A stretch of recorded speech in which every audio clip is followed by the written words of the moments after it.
RSS की शाखा में अब कलेक्टर साहब भी जा सकेंगे, तो स्कूल में पढ़ाने वाले गुरुजी भी।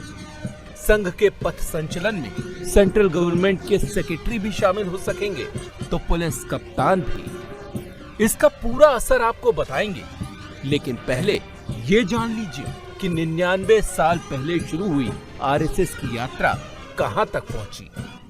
चंद लोगों से शुरू हुआ संगठन देखते ही देखते कैसे दुनिया का सबसे बड़ा संगठन बन गया।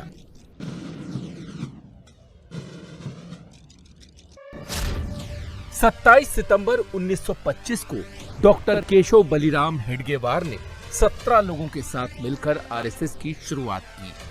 17 अप्रैल 1926 को नागपुर में हुई बैठक में संगठन का नामकरण किया गया।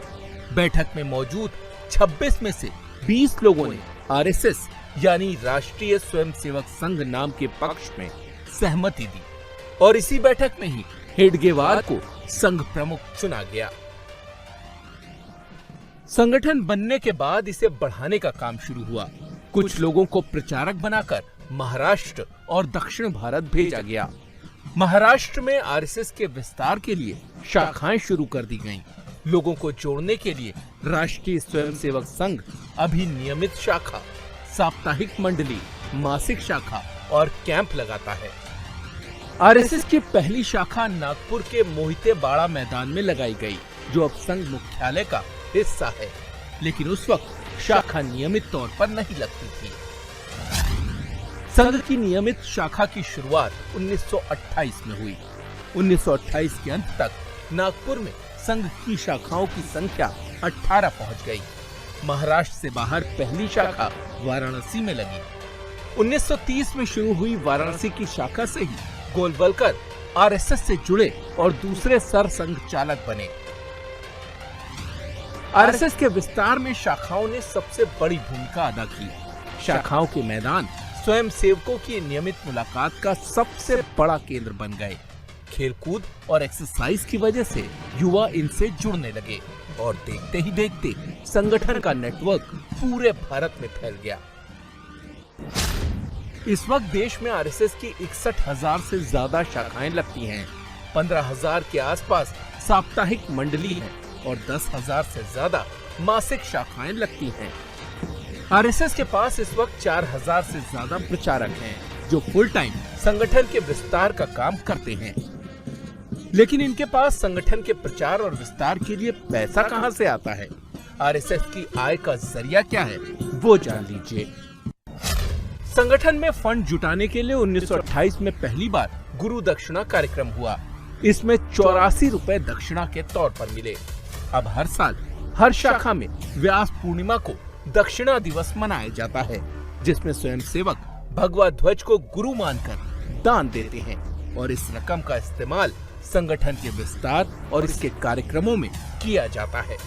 राष्ट्रीय स्वयंसेवक संघ दुनिया का सबसे बड़ा संगठन माना जाता है। इसमें जुड़ने के लिए रजिस्ट्रेशन जैसा कोई सिस्टम नहीं है, कोई आई कार्ड नहीं है।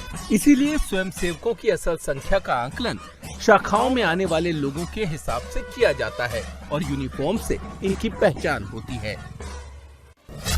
मौजूदा वक्त में स्वयंसेवकों की संख्या 1 करोड़ के पार है। 40 देशों में राष्ट्रीय स्वयंसेवक संघ की शाखाएं लगती हैं। 50 लाख से ज्यादा लोग नियमित संघ की शाखाओं में शामिल होते हैं। आरएसएस के कई दर्जन आनुषंगिक संगठन भी भारत में काम कर रहे हैं, जो अलग अलग वर्ग के लोगों को जोड़ते हैं।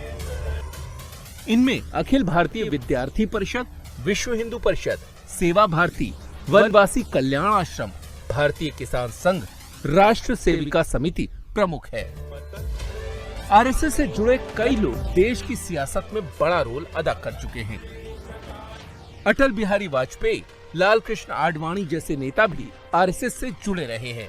नरेंद्र मोदी खुद लंबे समय तक राष्ट्रीय स्वयंसेवक संघ के संगठन में काम कर चुके हैं। नितिन गडकरी, देवेंद्र फडणवीस, भजन लाल, मनोहर लाल खट्टर, पुष्कर सिंह धामी भी आरएसएस से निकले नेताओं में से एक हैं। इसीलिए स्थापना के बाद से ही आरएसएस कई पॉलिटिकल पार्टियों की आंखों में चुभता रहा है। कई बार संगठन पर बैन भी लगाया जा चुका है। आरएसएस पर पहला बैन महात्मा गांधी की हत्या के बाद 1948 में लगा। 18 महीने बाद 11 जुलाई 1949 को ये प्रतिबंध खत्म किया गया। उस वक्त संघ को संविधान बनाने, राजनीतिक गतिविधियों से दूर रहने, हिंसा और गोपनीयता का त्याग करने की शर्त रखी गई। संघ पर दूसरी बार प्रतिबंध 1975 में इमरजेंसी के वक्त इंदिरा गांधी सरकार ने लगाया। 1977 तक आरएसएस पर प्रतिबंध रहा। 2 साल बाद जनता पार्टी की सरकार ने ये प्रतिबंध खत्म किया। बाबरी ढांचा विध्वंस मामले में आरएसएस पर 1992 में तीसरी बार प्रतिबंध लगा। ये बैन करीब 6 महीने तक चला। आजादी के बाद संघ से जुड़ने में किसी भी व्यक्ति के लिए कोई प्रतिबंध या शर्त सरकार की तरफ से नहीं रखी गई। लेकिन 1966 से लेकर 1980 तक सरकार ने 3 आदेश जारी किए और संघ से सरकारी कर्मचारियों के जुड़ने पर पाबंदी लगा दी गई। सरकार की ओर से 30 नवंबर 1966 को पहला आदेश आया, 25 जुलाई 1970 को दूसरा और 28 अक्टूबर 1980 को तीसरा आदेश जारी किया गया। इन 3 आदेशों के जरिए सरकारी कर्मचारियों के संघ और जमाते इस्लामी से जुड़ने या कार्यक्रमों में हिस्सा लेने पर प्रतिबंध लगा दिया गया। सरकारी कर्मचारियों पर लगे इस बैन का बड़ा असर हुआ। संघ की विचारधारा से जुड़े अफसरों और कर्मचारियों को दूरी बनानी पड़ी। कर्मचारियों पर एक्शन की खबरें हेडलाइन बनने लगीं। सेंट्रल सर्विस रूल के तहत कर्मचारियों पर एक्शन होने लगा। युवा अवस्था में संघ से जुड़े हुए लोग नौकरी लगने के बाद संगठन से दूर होते चले गए। जिन राज्यों में बीजेपी सत्ता में आई, उनमें से कई राज्यों ने सरकारी कर्मचारियों पर से ये प्रतिबंध हटा दिया। मध्य प्रदेश, छत्तीसगढ़, हिमाचल प्रदेश, गुजरात और हरियाणा में ये बैन पहले से ही हटाया जा चुका है। लेकिन मोदी ने अब इस प्रतिबंध को पूरे देश से हटा दिया। सरकारी कर्मचारियों पर एक्शन का डर खत्म कर दिया।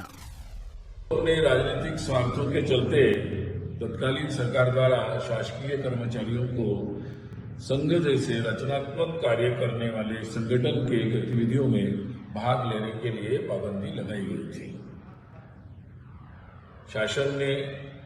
वर्तमान के शासन ने आज उस पाबंदी को जो हटाया है, ये निर्णय समुचित है और भारत की लोकतांत्रिक व्यवस्था को ये निर्णय पुष्ट करेगा। सरकारी कर्मचारी अब आरएसएस से जुड़ सकेंगे, कार्यक्रमों में शामिल हो सकेंगे। ये खबर जैसे ही सामने आई, ओवैसी, अखिलेश, राहुल की पार्टी को मिर्ची लग गई।